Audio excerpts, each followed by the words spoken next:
Hi VC, it's Gordon I Dig Vinyl here, back with a little video which is going to be a celebration of music from a particular country which is so rich and so diverse in its music. It is Jamaica. It's a place that I've been thinking about the music from for a little while, and these last few days I found myself kind of mainlining music from Jamaica. All starts for me with a ska compilation that I picked up in a big bunch of records earlier on.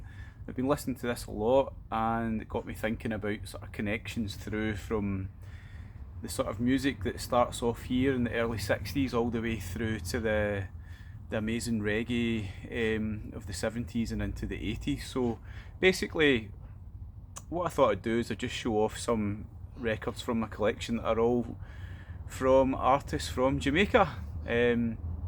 Feel free to jump aboard and show some from your own collection. I've pulled out 10 albums. They're all pretty diverse, I suppose, and they span Jamaican music from 1962 all the way through to 1982, so a broad spectrum of stuff here. But anyway, yeah, I've been really enjoying listening to a blend of Jamaican music over the last few days. So I'm sitting here in October, Scotland. It's not sunny. I'm not far from Jamaica, but actually the music has made me feel quite chilled. So let's rattle through. So I've got 10 albums, all from the amazing island of Jamaica.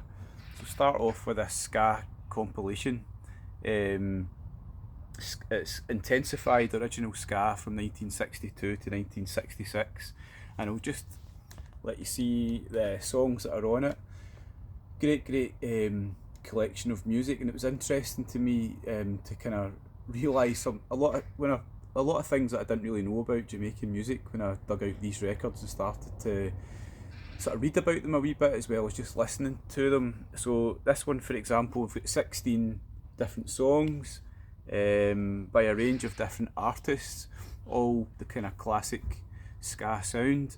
But what I didn't actually realise is that they're all backed by the same band, these backing musicians who become the Scatolites that I'm very familiar with, but I didn't realise that they would so commonly back such a range of different artists. So it sort of made me realise, I could be wrong on this, that ska is really more about the background music as much as it is about the artist who's singing, I suppose. Could be wrong, but it's something that I thought about. So we've got the great ska sound, but it comes from trombone, sax, different tenor sax, alto sax, the trumpet, the piano, that amazing upbeat rhythm, that so good, so gets you on your feet. So ska from 62 to 66, the dominant sound of Jamaica at the time. This is a great compilation. I don't know any of the artists at all. Tommy McCook's a name that I know he comes up again and again in the story of Jamaican music, but anyway, great ska collection to start me off. And from there, I'm jumping forward quite a few years, all the way through to 1971. So one of my favourite artists from Jamaica is Jimmy Cliff. I think this is his third album. He's obviously been busy before these albums are released in the 60s as well, but Jimmy Cliff's quite interesting in terms of, compared to the other people that I'll show, he's obviously much more of a sort of crossover artist, and although he's from Jamaica, I associate him with much more of a sort of globetrotter in terms of his music. And whilst I think he does come through the whole rocksteady reggae background, this album here, when you listen to it, it's, well, I suppose it could be from, certainly it's recorded in America, and it's recorded at the Muscle Shoals Sound Studio, which I thought was interesting, in Alabama. And unlike the ska one, which is the sort of Scatolite house band effectively, this one is backed, as it says here, by the Muscle Shoals musicians. So it's Jimmy Cliff, he's in Alabama. Musically, there's nothing sort of particularly Jamaican about it. It's a It's an album that's got rock, it's got a very soulful feel. Some of it's almost kind of poppy, some of it's quite country like actually, which is quite unusual. It sounds to me like this is an artist who's making a kind of bid to establish themselves in a different market. Songs like Sitting in Limbo, such a cracking song. What happens next here, his next album is The Harder They Come, so I'm not sure if it's partly because of this kind of stuff that he gets picked up to become the actor in The Harder They Come, that amazing movie. But it wasn't so successful as an album. And I wonder if it's just because it kind of falls between different stools musically. I still like it, but when I think of Jimmy Cliff, it's not really this album that I think of. It's more like The Harder They Come, or his previous album, which I think is just called Jimmy Cliff. It's got more of the kind of standard stuff from him, but I really like him as a performer. I saw him play live in Glasgow quite a long time ago, but it's a great performance, and he's still someone that I do listen to from time to time. So Jimmy Cliff, another great Jamaican artist, but someone who I think sort of stands out from the crowd a wee bit more just because he's so diverse. Next up, there's a connection here from the sort of Muscle Shoal time, which I didn't realise until I started to put these albums out together. So absolute stone cold classic from Bob Marley and the Wailers, it's Catch a Fire. And the kind of strange, well, it's not really strange, it's strange in that I just spotted it myself. The Muscle Shoal connection is the guitarist who I didn't realise played on this at all. He's not credited on the back, but it's Wayne Perkins, who's a Muscle Shoal sort of resident, if you like.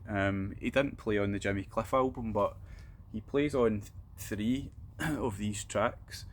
And classic when you think Bob Marley and the Wailers, one of the tracks that sometimes comes to mind, certainly for me, is a track like Stir It Up. That's Wayne Perkins on guitar. He's there with Peter Tosh. It's the wah, though, that amazing wah sound is Wayne Perkins. He plays on a few. He plays on the opening track as well, Concrete Jungle. So it's just interesting to kind of notice that sort of little connection there. But as an album, it's absolutely brilliant.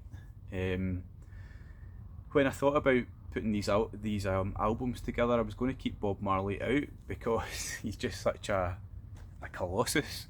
I thought that could be a thread all of its own, but I thought let's get him in. So Bob Marley and the Wailers, Catch a Fire, brilliant album from 1973. Moving forward a few years, this is an artist that I really like as well. I've got quite a lot of his albums, and I could have pulled out stuff from earlier on, from his rocksteady time, but this is Ken Boothe. A great album from 1978. It's called Disco Reggae. I've been playing it quite a lot recently. It's an album that I don't know very much about. I can't find a great deal about it out on the internet. Not much from Discogs, not much from just sort of googling it. And if anyone knows much about this one, I'd love to hear any details. So it's from 1978. It's called Disco Reggae, but it doesn't really have a disco vibe to it. I thought when I saw the title it's going to be, an attempt to sort of move into that sort of disco period that was so popular around about 78, but it's not really. Songs on the back there. Ken Booth's voice is just great. Some of these songs he sounds quite angry. So he's got a rasp that goes with the vibrato. It's so good to hear. So yeah, songs that are about some of it's about the sort of social conditions of the time. Some of it's more sort of straightforward, wronged by a woman or wronging a woman, that kind of thing. But it's really good. It's really strong reggae from a brilliant, prolific artist who has been performing for decades and decades, and I think he was still releasing work fairly recently. So Ken Boothe, he goes all the way through the kind of ska into rocksteady into amazing reggae artist. Little Wailers connection that I didn't know about. he actually performed with the Wailers backing him in some of his very early mid-60s stuff. I didn't know that again till I was reading up about things earlier on. So Ken Boothe and the Wailers is quite a prospect, and it happened on some of his earliest stuff in the mid-60s. Right, so VC, I'd like a wee bit of help to understand this kind of concept of Jamaican music that I can't can't quite figure out. It's the concept of the DJ. Obviously I know what a DJ is, but I think when you look at particular artists and they're called DJs more than singers and performers, I don't quite know what that means, so help me out if anyone can with the artist IROY. This is his album Exodus, the 10 Commandments. It's from 1978, and you could probably get a little vibe from the back of that.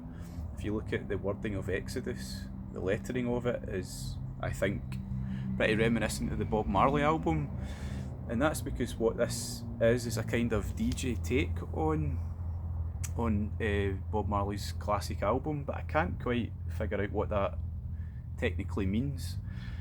So basically, the music doesn't sound like Bob Marley's Exodus. There's some vague sort of reminiscences in some of the songs, but what you've got on the back of it is representation of the commandments themselves.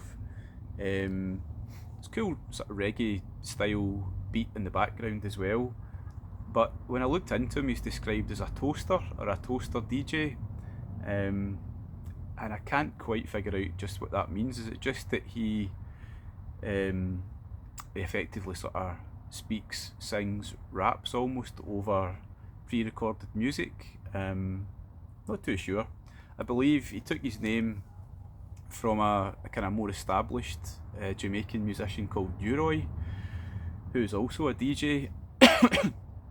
So if anybody can help me out on that, what does it mean to be a Jamaican DJ? Because I know it's massive, and it's an enjoyable album to listen to, but I'd like to know a little bit more about it.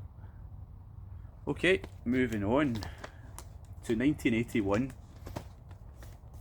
where I realised I've got a bunch of albums to share all from the same year. This one here by Pablo Moses is brilliant. It's strong roots reggae style, I would say.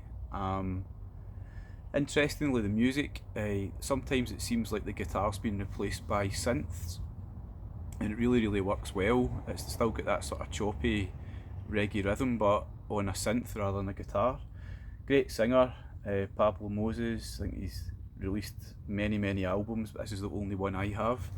So I think Jamaican music was changing. It's about to change a little bit more around about this time. So 81 into 82 seems like there's a bit of a change in the vibe. So it's quite interesting for me that I've got a few to show from 81, one coming up from 82, and then that's me. I'd be interested again to hear from the comments from people with a much bigger knowledge than I have about how things did actually change, if they really did.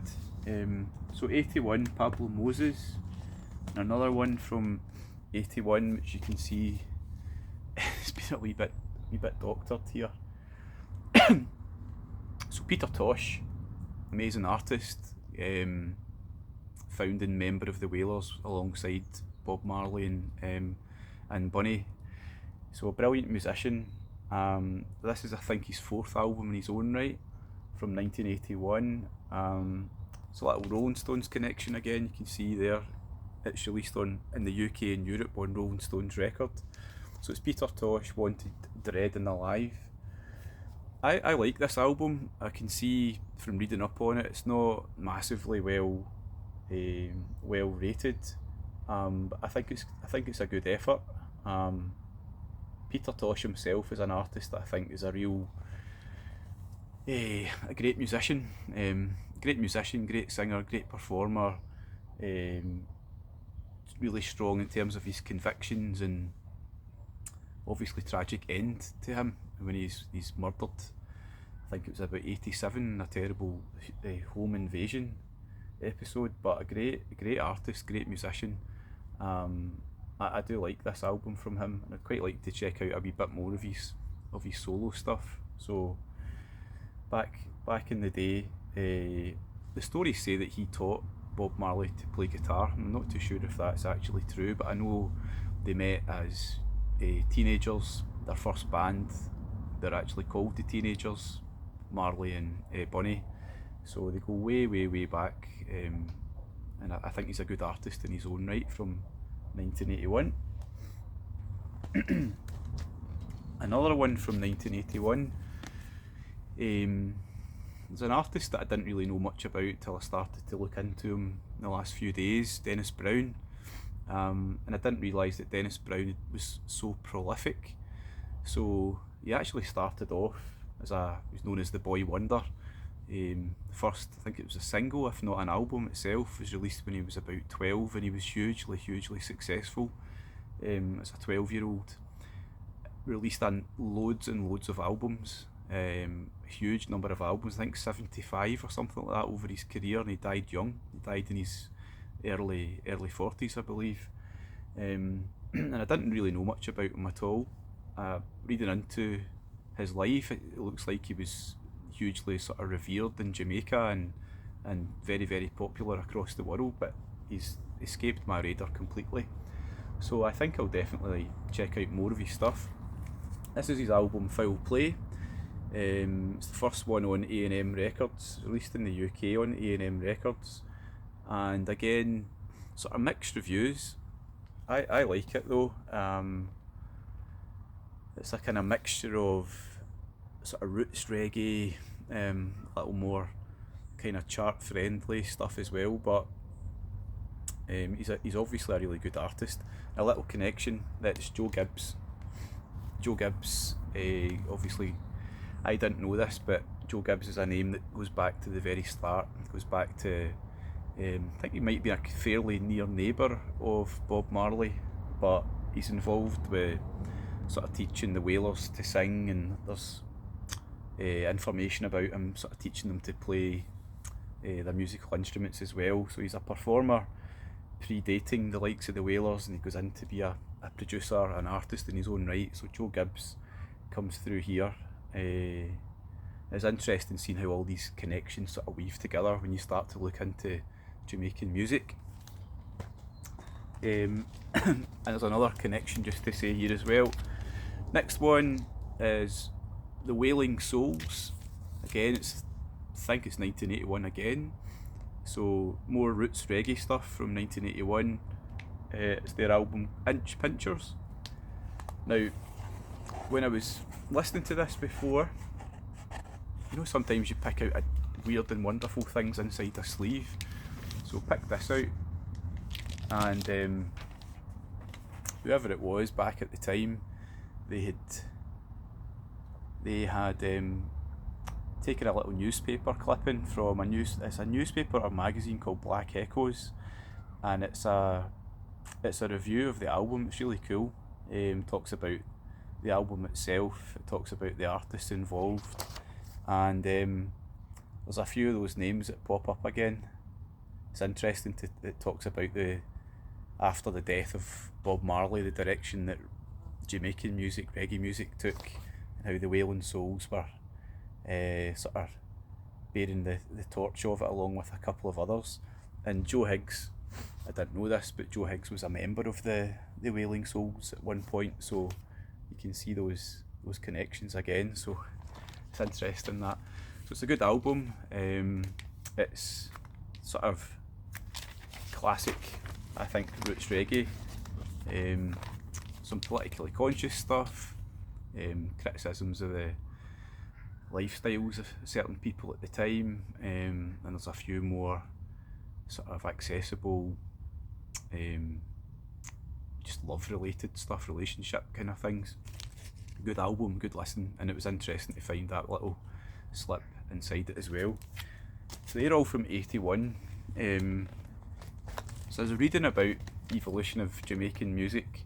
It talks about how into the 80s things sort of change, and there's a movement into sort of dancehall, more kind of stripped down sound, and also maybe a kind of influence in sort of macho, almost like a gun culture, stuff like that. So this is an album that maybe represents that, I suppose. It's from 1982. It's not of that same roots reggae style as the other ones I've just shown. It's the Lone Ranger, and the album's called M16. So if you look at the kind of cover art, I suppose it sort of screams out a different vibe, and the songs themselves, Fist to Fist, Wicked I Go Run, M16 and so on, it's got a different sort of vibe to it. Musically I do enjoy it. It's a good listen. It's definitely in that, I think, more of a dancehall feeling to it, so it's much more stripped down, and it's not so much the sort of singing of the other artists, it's more of a sort of spoken delivery, but it definitely works. I'm not too sure if that's the direction that a lot of the music sort of moved into, and I don't know an awful lot about it, and I'd like to hear a bit more about that. But from ska through to rocksteady, through to different types of reggae, and then I don't know if this is, obviously dancehall must have a lot of different kind of subject matter and so on, but this seems to be something a little bit different into the early 80s. I know we move into directions of more kind of away from the guitars and stuff like that into the synth and other kind of programmed drum beats and whatnot, and raga comes and things, but don't really know too much about what happens after 82, so I'd love to hear a wee bit more. Anyway, that's been a blast to put together. That I've really enjoyed rooting around my record collection just to see what I had from the island of Jamaica, and there's plenty more that I could have shown. I don't know quite why I get drawn to this music at this point in the year, but might be I'm on holiday. I've got a few days off just now, and I can think of worse places to visit than Jamaica. So anyway, if anybody wants to throw out a few artists yourself that you have, whether it's ska, rocksteady, your 10 favourite, whatever, that's all cool. If not, that's all cool as well. In the meantime, thanks very much guys for watching it. If you've enjoyed it, stick a few comments, give it a like, a subscribe. Anyway, cheers guys, bye.